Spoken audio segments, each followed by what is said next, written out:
Bienvenue sur Prends les rênes, le podcast qui explore l'art de prendre sa place. Je suis Élodie Serp, ancienne officier de marine devenue équicoach spécialisée dans le leadership naturel. Alliant expérience terrain et enseignement du cheval, j'accompagne aujourd'hui les professionnels et les particuliers à se sentir naturellement à leur place en développant des relations de qualité avec eux-mêmes et avec les autres. Alors si vous êtes à la recherche de pistes de réflexion, de retours d'expérience et d'outils concrets concernant l'affirmation de soi, la communication interpersonnelle ou encore l'esprit d'équipe, vous êtes au bon endroit. Nous explorerons ensemble des sujets inspirants pour développer une posture alignée et appréhender plus sereinement les challenges des relations humaines. Installez-vous confortablement et c'est parti pour l'épisode du jour. Bonjour à tous et bienvenue dans ce nouvel épisode, l'épisode numéro 41 du podcast Prends les rênes.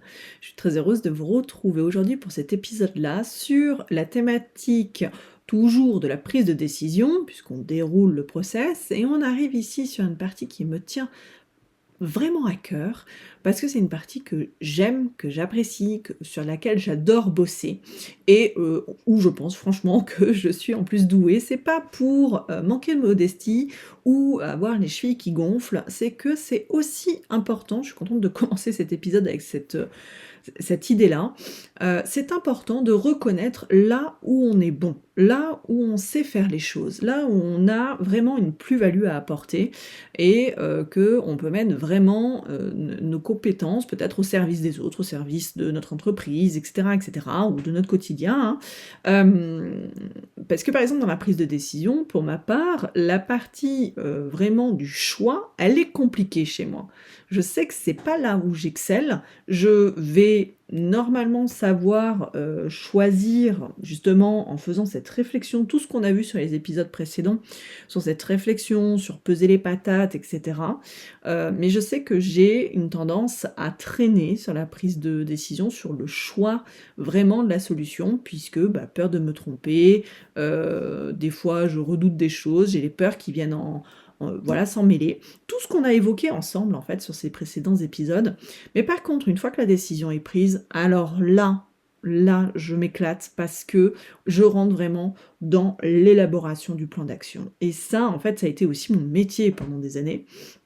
Donc officier de marine, on est chef de service, en plus j'étais dans les opérations, mais vous me direz ceux qui sont au niveau des machines, donc sur le volet énergie, sont énormément aussi sur du suivi de projet, sur la maintenance, etc. Et c'est vraiment quelque chose, alors tout le monde n'aime pas ça, mais moi je sais que j'adorais ça, prévoir, programmer, organiser, etc. Mon cerveau est fait pour ça, donc voilà, donc je suis très contente aujourd'hui de pouvoir vous en parler, je vais essayer de vous transmettre un maximum de tips, de façons de faire, des idées de faire, des idées de faire, ça veut rien dire, mais des idées, des façons de faire qui peuvent vous inspirer, qui peuvent éventuellement vous aider. Voilà, donc si vous aimez ça, ok, venons, parlons-en ensemble, etc. Si c'est une phase qui est un peu plus compliquée pour vous, et d'ailleurs je vais commencer par ce que je rencontre généralement en séance d'équicoaching d'ailleurs, et en accompagnement des managers, des cadres,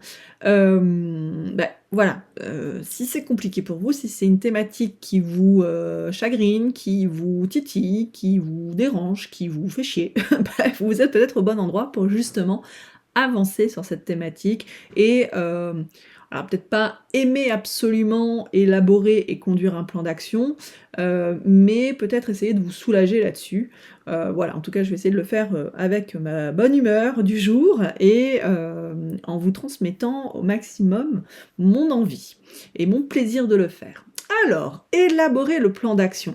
En fait, déjà, je peux vous dire différentes étapes par lesquelles je passe. Il y a élaborer le plan d'action, ça va passer par plusieurs étapes qui sont déjà se projeter dans le résultat attendu, d'accord, savoir où on va. Maintenant, c'est visualiser le chemin parcouru. Ok, je sais où je vais, mais par où je vais passer pour arriver à ma destination. Ok ? Alors hop, je déroule un petit peu parce que j'ai noté quand même 2-3 petites choses à vous dire. Ok, donc je sais où je vais identifier le chemin pour y aller, et je vais organiser tout ça proprement pour pouvoir suivre derrière la progression. Parce qu'à un moment, je vais quand même passer à l'action et il va falloir que je suive cette progression-là pour pouvoir arriver au point de destination. Allez, c'est parti. Donc, élaborer le plan d'action déjà. Alors, je vous disais que j'allais commencer par quelque chose que je vois souvent, et je l'ai vu pas plus tard qu'hier en séance, où je demande, bah voilà, donc ils étaient plusieurs, avec un cheval dans le manège, donc le cheval en liberté, et dans le manège, j'avais mis un petit parcours, et il fallait qu'il fasse faire ce parcours-là au cheval en liberté. Ce que j'ai pu observer, et ce que j'observe généralement, c'est OK, il y a ça à faire, on y va. Bim, et c'est dans l'action. Alors c'est sûr que c'est très, très réactif et ça bouge très vite de suite. Mais qu'est-ce que je vois en face? Je vois un cheval qui est complètement paumé. Donc le cheval, quand il est complètement paumé, il va avoir plusieurs réactions possibles, hein, selon l'énergie diffusée par les gens présents, etc. Mais là, dans ce cas-là, cette jument, ma petite Betty d'amour, là, clairement, je l'ai vue en mode observer les humains et pas bien comprendre ce qui se passait. Et en fait, elle savait pas s'il fallait qu'elle aille à gauche, à droite, qu'elle avance, qu'elle recule. Voilà, le flou artistique. Donc en fait, qu'est-ce qu'on voit? C'est que, j'allais dire généralement, non c'est pas vrai, tout le monde ne fait pas ça, mais ça m'arrive régulièrement en tout cas, de voir des gens se lancer tête baissée dans l'action. Hop, décision prise, alors des fois la décision est prise plus ou moins rapidement, là, en étant honnête, je ne sais même pas quelle décision avait été prise, puisque, bah ok, faut faire tel parcours. Voilà, et bim, c'était passé à l'action. Donc moi, en tant que Keggy Coach, j'observe ce qui se passe, et clairement, je n'avais pas du tout moi-même les idées claires sur ce que les gens avaient prévu de faire. Et c'est en mode go, go, go. Alors, comment on va faire? Qui se place où? Qu'est-ce qu'on fait? Où on se place? Je l'ai dit, etc., etc. Toutes ces questions-là, oubliées, et on verra dans l'action. Ah ouais, mais la conséquence, c'est quoi? C'est qu'au final, c'est absolument flou, ce que j'ai bien vu dans la réaction de ma jument, elle était complètement perdue, ma pauvre louloute. Et quand ça commence un peu à bouger, parce que tant bien que mal, ça se cale, c'est extrêmement laborieux. D'accord? En fait, il n'y a aucune fluidité dans l'action. Alors que quand on travaille avec le cheval, quand tout est clair, organisé, etc., avec la bonne posture, la conviction, l'assurance, et l'assurance passe par la conviction, hein, la confiance dans ce qui va se passer, on voit une exécution, en fait, une action fluide. Et à un moment, ça devient presque une danse, d'ailleurs, entre le cheval et l'humain, et c'est absolument magnifique. Mais là, c'est pas du tout le cas. On est sur quelque chose de flou, le cheval comprend pas ce qu'on lui demande, quand il commence à peu près à répondre aux demandes très floues, c'est très laborieux, il y a des pauses, ça change d'action, enfin voilà. Et en fait, on est dans l'ajustement en permanence. Il y a aussi finalement peu de résilience, d'accord? Sinon c'est extrêmement coûteux, et là, coûteux en énergie, autant pour le cheval que pour les humains.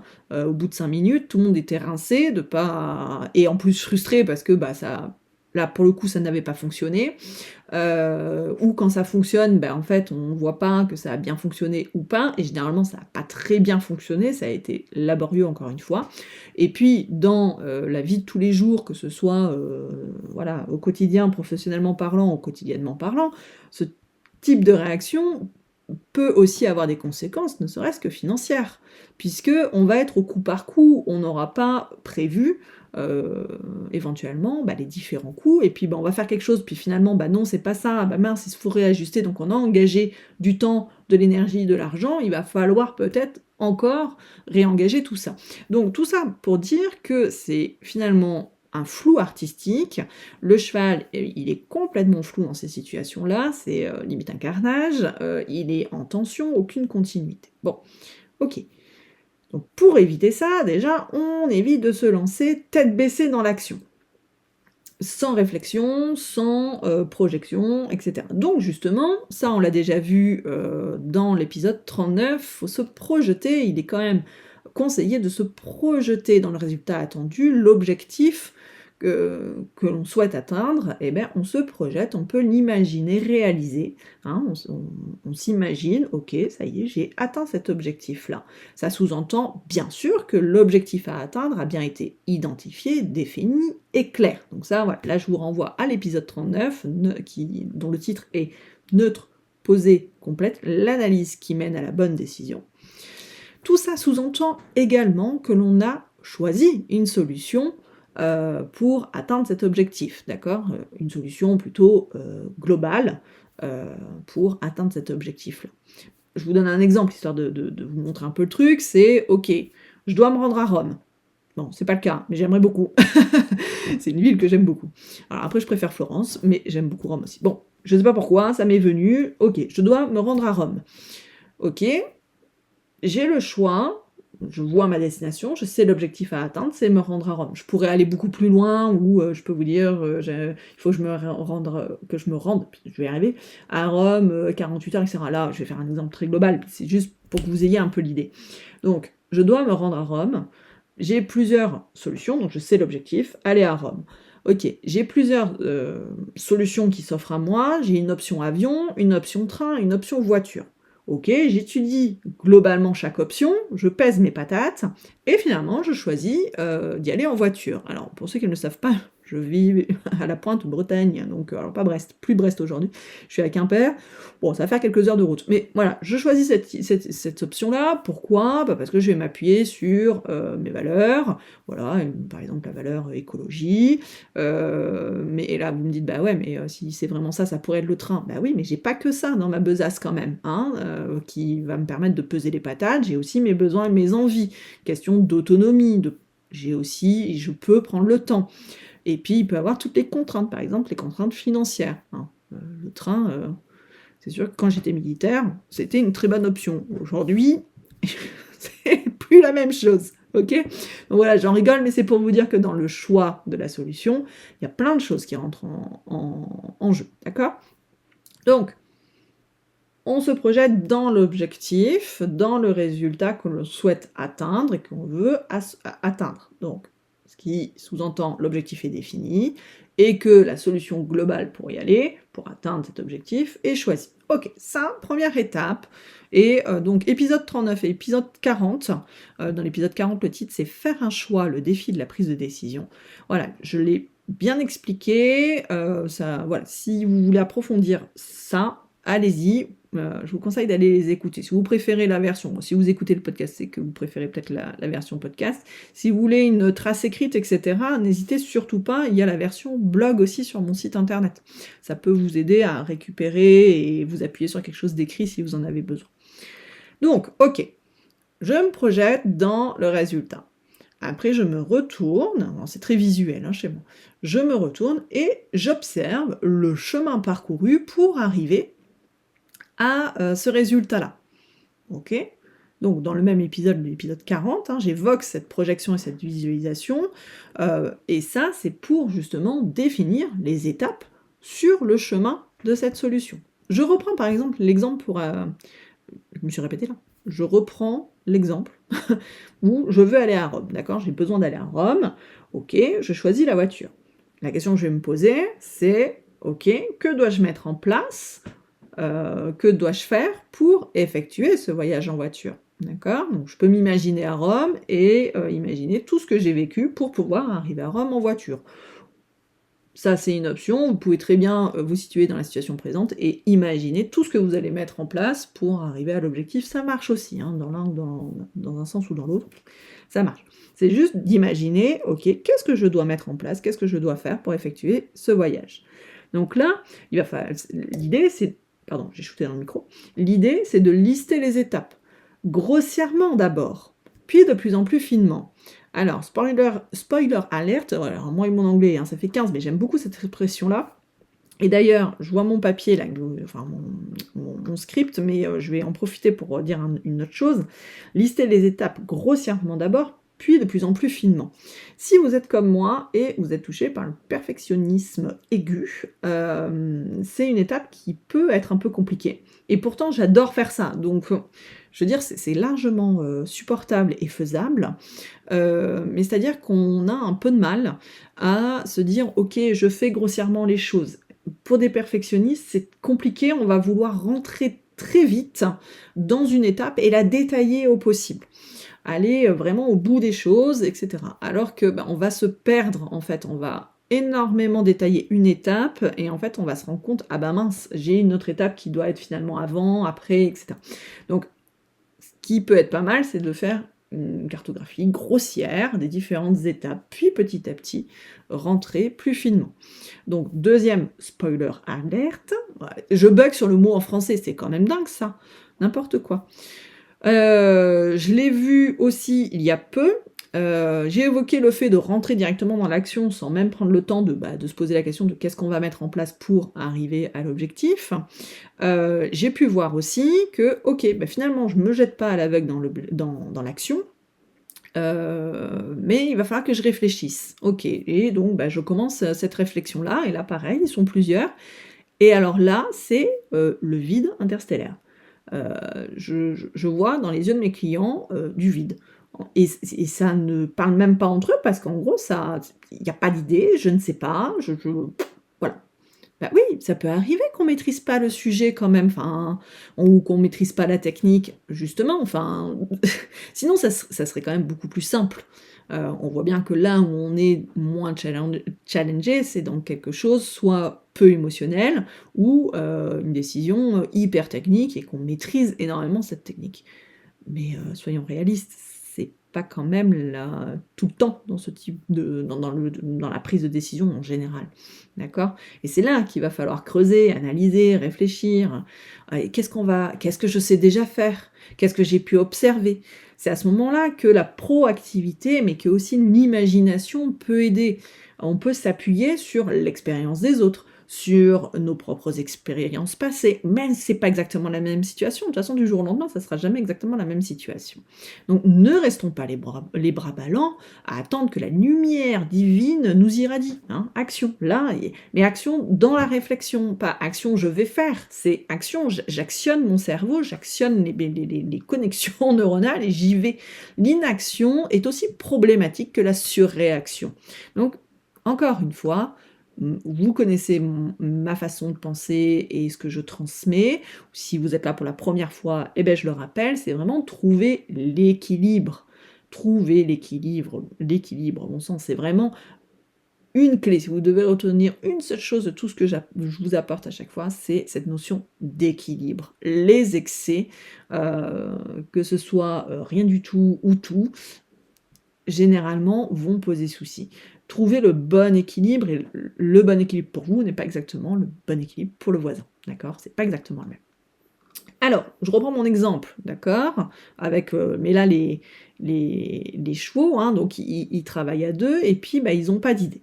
Donc qu'est-ce que j'ai fait? C'est que j'ai commencé à lancer quelques questions, voilà, pour ouvrir la réflexion. Et là, hop, ça a commencé. Chacun a donné un peu son avis, ça a échangé les idées, ça a échangé les réflexions. Qu'est-ce qu'on met en place là? L'intelligence collective, d'accord? Alors là, vous allez me dire: «Bah ouais, mais tu es cocotte Élodie, mais moi je suis seule en fait». OK, vous êtes seule, moi aussi, hein, je suis régulièrement seule, pour des décisions, justement, par exemple, sur les accompagnements et cetera. OK, ce podcast, tout simplement, pour le moment, je suis seule à le faire. Un jour, vous aurez mon associé, j'y travaille. J'y réfléchis fort, fort. Alors, donc, si on est seul, qu'est-ce qu'on fait? On peut écrire, on peut griffonner, on peut se parler à nous-mêmes. Non, on n'est pas schizophrène, non, on n'est pas fou furieux, mais on peut se poser des questions et chercher à y répondre. On peut aussi échanger avec un proche, proche professionnel ou dans la vie personnelle. Alors un proche, s'il vous plaît, constructif, d'accord? Pas celui qui à chaque fois va avoir, il va avoir les problèmes. Moi, typiquement, je suis de ce type de personne-là, mais c'est des gens qui vont aller chercher la petite bête, qui vont aller chercher un autre point de vue, etc., pour justement rechercher des solutions, rechercher des idées, etc. Ok? Vous pouvez faire des recherches larges sur Internet aussi pour choper des pistes. Voilà, pour commencer à choper quelque chose sur lequel on peut tirer un peu comme une pelote et on tire un peu un fil. Aujourd'hui, on a aussi l'IA, mais putain, on a l'IA quoi. En fait, finalement, on peut ne jamais être seul. Alors je dis pas que l'IA aura les meilleures, solutions du monde et cetera, je pense que l'intelligence humaine reste quand même normalement une source, inépuisable normalement, d'idées et puis en plus on a vraiment tous les éléments, en main.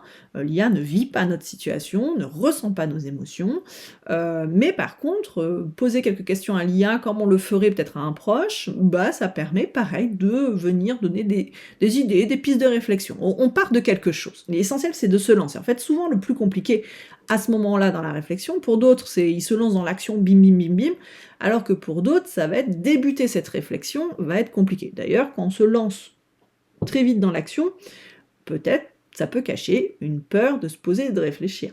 Bon, je pose ça là, voilà, si ça fait écho et que vous avez besoin qu'on en discute, n'hésitez pas à venir vers moi, ça sera avec grand plaisir. Alors pour ça, vous avez plein de méthodes aussi pour explorer plus en détail chaque étape. Le QQO, QQP, alors il faudrait que je vous retrouve, c'est bête parce que je ne l'ai pas renoté, mais en gros c'est quoi, qui, où, comment c'est un C. Enfin voilà, c'est cette idée-là pour dire voilà, comment on organise cette étape. Hein. Nous, on a un principe très simple que j'enseigne régulièrement, c'est un homme, une mission, une deadline. Ok, c'est qui fait quoi et ça doit être fait pour quelle date. Voilà. Simple, efficace, d'accord? Donc, on va aller plus loin sur l'étape. Ok, qu'est-ce que c'est? Qu'est-ce qu'on doit faire? Quelles ressources dont j'ai besoin de quelles ressources? Éventuellement, quelles limites ou quels problèmes je peux rencontrer dans cette étape-là. Peut-être que justement dans cette réflexion-là, il va y avoir une étape intermédiaire à prévoir ou un plan B face à une éventuelle difficulté qu'on a identifiée. D'accord? Petit focus, nous c'est ce qu'on appelle dans la marine le what if et les no-go, je pense que ça se retrouve dans d'autres milieux. Ça permet d'anticiper pour savoir réagir en cas de problème. En fait, ça sécurise le parcours, ça met un peu les limites droites, les limites gauches, et ça met aussi un cadre sécurisant. C'est se préparer à l'inattendu, se préparer aux cas non conformes. Par exemple, quand on prépare nos manœuvres, elles sont vraiment préparées avec soin pour pouvoir réagir correctement dans les temps en cas de problème. Hein. On est dans des situations parfois qui peuvent mettre à mal le matériel, ça j'ai envie de dire, bon ça peut se réparer, même si ça coûte cher, mais de toute façon on évite de le faire bien évidemment, mais aussi ça peut mettre en péril des vies, donc on borne tout de A à Z. Et là vous allez me dire, Élodie t'es cocotte, mais nous on n'en est pas à ces situations-là, je sais bien, mais ça permet de réfléchir un peu et d'aller un peu plus loin pour pouvoir anticiper en fait éventuellement les problématiques. Il y en a qui disent ouais, YOLO, on y va et puis on verra sur le chemin. Ok, mais on revient finalement à cette première idée ce que je rencontre, comme je vous disais au début, c'est ce côté, voilà, on y va, on verra bien. Bah ouais, mais en fait ça va déjà vous coûter en énergie, ça va rendre le processus beaucoup moins fluide, donc peut-être moins agréable, donc peut-être ça sera plus compliqué de le tenir jusqu'au bout. Voilà, tout ce process, je le propose pour justement faciliter les choses, apaiser les choses, et d'ailleurs ça se voit très très bien avec le cheval. Je reviens avec l'exemple de la manœuvre, on prévoit tout, on prévoit les cas non conformes, et ça c'est les what if, et s'il se passe ça, et les no-go c'est les situations dans lesquelles on n'ira pas. Si je prends le parallèle avec le cheval, ok, si le cheval change de direction, comment on s'y prend? Qui fait quoi? D'accord? No-go, par exemple, le cheval s'emballe et ce qu'on peut appeler satellise, galope comme un dingue autour. Qu'est-ce qu'on fait? Non, là on le laisse tranquille, donc on va pas aller dessus, on va pas lui demander quelque chose. Au contraire, on se retire, on calme le jeu, etc. D'accord? Donc ça va être des choses aussi comme je disais, pour se sécuriser. Et là, vous me dites, ouais, mais on peut pas toujours tout prévoir. Non, on peut pas toujours tout prévoir. Et je peux vous dire que quand on fait nos manœuvres, On prévoit énormément enfin énormément, on prévoit un maximum de what if et de no-go, et bien sûr celui qu'on va vivre, eh ben c'est pas pile poil ce qu'on avait briefé et imaginé. Mais vu qu'on aura super bien préparé à l'avance, et qu'on est préparé dans notre tête et dans notre corps, bah en fait, on va pouvoir rapidement savoir ce qu'on a à notre disposition comme solution, parce qu'on a déjà tout étudié, et on va en construire une nouvelle. On va pouvoir être inventif, mais en gagnant énormément de temps, parce qu'on aura déjà beaucoup de choses réfléchies en amont, et on va pouvoir réagir de la bonne manière. Ok, donc ça c'était un petit focus rapidement. Ok, donc je vois mes étapes, c'est bon, j'ai toutes mes étapes, j'ai les détails, etc. Maintenant, on va organiser tout ça proprement. Pourquoi on va se faire chier, excusez-moi les termes, pourquoi on va se faire chier à organiser ça proprement? Vous pouvez me dire, bah ça va, hop, je prends un torche-cul là, je note vite fait mes étapes, voilà, c'est bon, j'ai des idées claires. Ben oui, mais le fait de le faire proprement, carré, béton, voilà, attention, je n'ai pas dit parfaitement, d'accord, hein, ça ne doit pas être parfait, ça doit être juste propre. Pourquoi? Pour pouvoir le suivre au fur et à mesure, parce qu'une fois qu'on va passer dans l'action, déjà, on va pas faire ça H24 toute la journée, etc. On a peut-être d'autres choses à gérer en même temps, hein, donc, et comment je vais pouvoir suivre, et si vous gérez une équipe, comment je vais pouvoir suivre mon équipe sur la mise en place de ce plan d'action, ok? Oui, je délègue, oui, mon équipe est autonome, mais à un moment, il va falloir que je sache où on en est, hein. On utilise le mot contrôle, c'est pas contrôler pour sanctionner ou pour fliquer, c'est juste pour savoir, ok, est-ce qu'on est sur la route, est-ce que la trajectoire nous emmène bien là où on est censé aller, hein, c'est contrôler la trajectoire, c'est pouvoir ajuster si nécessaire. Comment savoir si on a besoin justement d'ajuster si on ne sait pas où on est actuellement? Dans la marine, on a besoin de faire des points régulièrement pour vérifier si on est bien sur la route en fait, et ajuster si nécessaire. On va pas rester à la dérive pendant des heures et des heures. Enfin, à un moment, c'est complètement ahurissant. Donc non, on vérifie régulièrement. Ok, ouais, ah mince, là je suis en train de m'éloigner de la route parce que peut-être que j'ai du vent que j'ai pas pris en compte. Peut-être qu'il y a du courant dans cette zone, tiens, et je l'avais pas prévu. Pourtant, les indications météo m'avaient donné ces éléments-là. Tiens, bon ok, on réajuste. Enfin, je veux dire, c'est pas un échec, hein, loin de là. C'est ok, non, je réajuste. Alors des fois, on se retrouve face à une difficulté qui nous oblige à changer de route pour mieux revenir après. C'est possible, d'accord? Tout ça pour dire que organiser proprement, c'est aussi faire les choses claires, simples, efficaces. Là, je vous le dis comme ça, je vais pas tout détailler, mais n'hésitez pas à aller voir un petit peu ce qu'on appelle les lois du temps. Il y a plein de petites choses sympas pour justement gagner en efficacité, éviter la procrastination, ajuster nos ressources, mettre aussi en balance et en parallèle ce qu'on pense d'une tâche. Des fois, on fait tout un monde d'une tâche, on se dit « Oh là là, ça va prendre du temps, etc. » alors que c'est juste qu'on n'aime pas. Et quand on l'a fait, on se rend compte que ça prend que 5 minutes. La notion aussi de pied de pilote, c'est-à-dire de prévoir que justement, on peut avoir un peu de retard dans nos différentes tâches parce que, éléments extérieurs ou un problème administratif, hein. Par exemple, je pense au passeport. Alors Rome, on n'a pas besoin de passeport, mais admettons, je pars au Canada. Bon, s'il faut que je refasse mon passeport, déjà je vérifie si je suis à jour, etc. Et on sait que l'administration, c'est pas toujours simple et rapide. Ok, je prévois mon pied de pilote, je vais peut-être pas partir dans une semaine, quoi. Hein, d'accord? C'est plein de choses comme ça. Donc voilà, il y a la loi Parkinson, Carlson, Fraisse, etc., etc. Je vais pas détailler ici, parce que sinon, je vais vraiment avoir un très long épisode, et c'est pas le but. Mais ça peut, des fois, je sais qu'il y en a plusieurs qui m'ont bien parlé, et qui m'ont permis de mettre des mots sur des choses qui venaient un peu me titiller sur l'organisation. Donc ça peut être pas mal. Je pourrais éventuellement vous faire aussi un épisode complet sur ces petites lois-là, si ça vous intéresse. Rendez le truc sexy, hein, si vous aimez pas ça en plus, trouvez un support avec lequel vous êtes bien. Ça peut être votre téléphone, ça peut être votre ordi, ça peut être un cahier, ça peut être une ardoise, enfin n'importe, mais trouvez quelque chose qui vous plaît, sur lequel vous allez avoir envie de revenir pour vérifier que la tâche elle a été bien faite, etc. Si vous travaillez en équipe, n'hésitez pas à voir avec l'équipe ce dont ils ont besoin pour que ce soit facile et fluide. Moi personnellement, pour les suivis, comme ça de projets quand c'était professionnel et quand c'est professionnel encore aujourd'hui, mon meilleur ami c'est Excel. J'avoue, alors c'est pas toujours très sexy, parce que je suis pas ouh là, mon micro, reste là. Je suis pas toujours, la comment dire? La plus à l'aise sur, rendre ça, très beau, mais aujourd'hui il y a plein de supports, hein, il y a Notion, il y a des choses comme ça, qui peuvent rendre le truc en plus visuellement beau. Attention de ne pas perdre non plus 15 ans, sur, la mise en forme. Par exemple, un autre truc que j'aime bien utiliser, c'est la version to-do list, que ce soit version papier ou que ce soit sur mon téléphone. Comme ça, je perds pas le fil au fur et à mesure. Pareil, on peut utiliser les rappels, les notifications sur nos téléphones, sur nos ordinateurs. On a quand même énormément d'outils à notre disposition qu'on connaît, qu'on aime utiliser.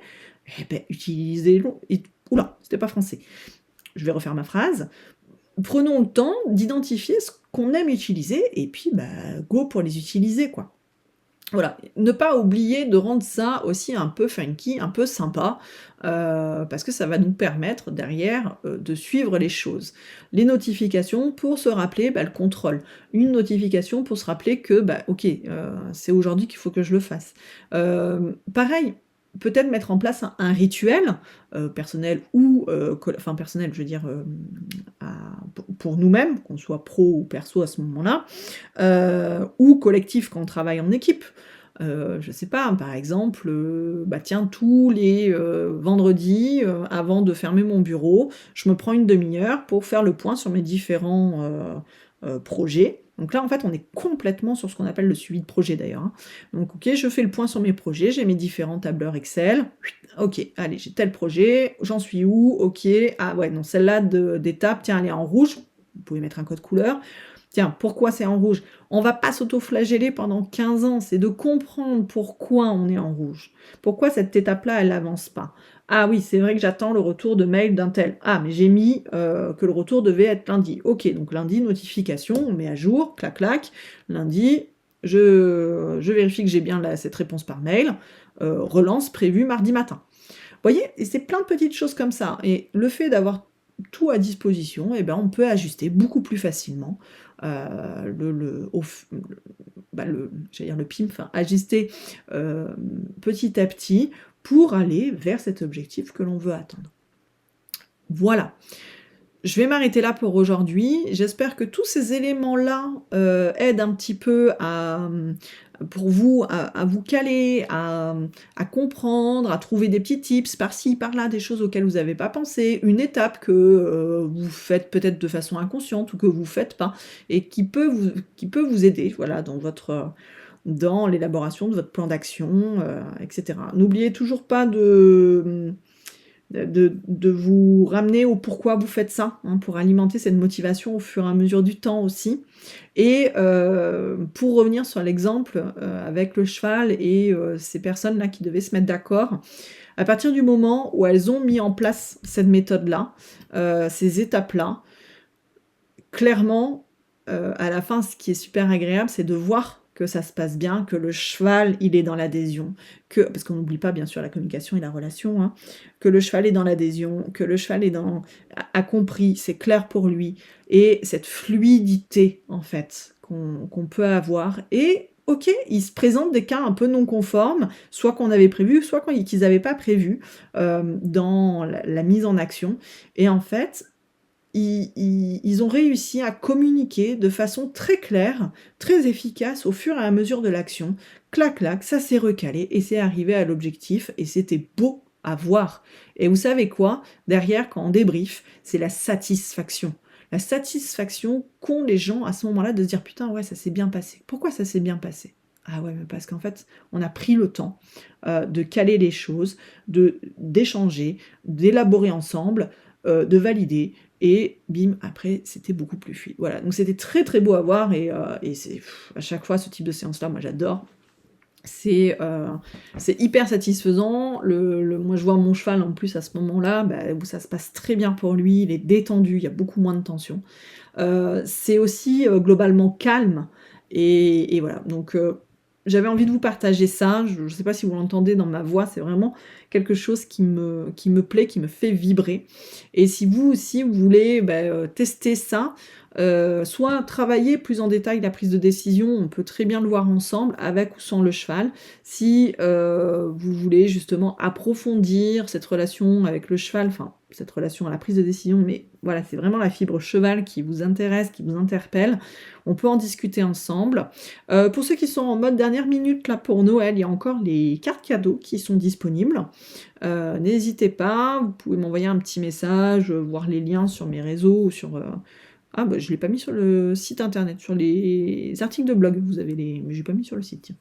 Voilà, donc n'hésitez surtout pas si vous voulez échanger sur ce sujet, si vous... Voilà, vous savez que je suis disponible. Alors il va y avoir les fêtes de Noël.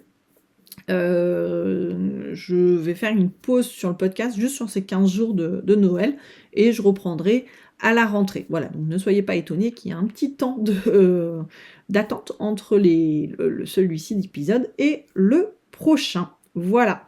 En tout cas, je vous souhaite de très bonnes fêtes de fin d'année. J'ai bugué là. De très bonnes fêtes de fin d'année. Un épisode un peu plus long pour finir sur cette saison 2025, cette année 2025. Et écoutez, je vous souhaite de profiter, de prendre de belles décisions. Voilà. Parce qu'en plus, il va avoir toutes les décisions, comment on appelle ça là, j'ai plus ce qu'on fait en début d'année. Les résolutions. Alors moi, je vous avoue que j'en prends quasiment pas. C'est pas ma période, voilà, pour en prendre, mais je préfère les prendre en septembre. Voilà, je blablate, mais il se fait tard, je vais vous laisser ici. Je vous souhaite en tout cas une belle journée ou une belle soirée, selon quand vous écoutez cet épisode. Et puis, je vous dis à très vite. Ciao. Nous voici à la fin de cet épisode. Un grand merci pour votre écoute. Envie de réagir au sujet du jour, de soutenir le podcast ou encore de ne pas rater les prochains épisodes? Je vous invite à vous abonner et à laisser 5 belles étoiles ou bien un commentaire sur Spotify ou Apple Podcast. De mon côté, il me reste à vous souhaiter une bonne journée ou une bonne soirée. À bientôt pour un prochain épisode.